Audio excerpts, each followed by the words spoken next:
Nation! This is Jessica Villarubin. Kakapanood ko lang ng performance ni Sandrex sa round 1. So, kinanta niya mabagal, no? Sa simula hanggang dulo, nakasmile lang ako.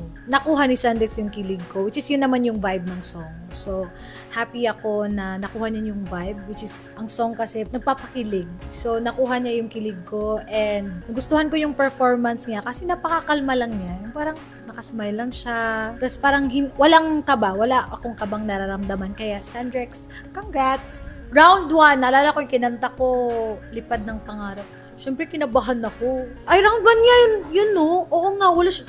Parang hindi siya kinabahan.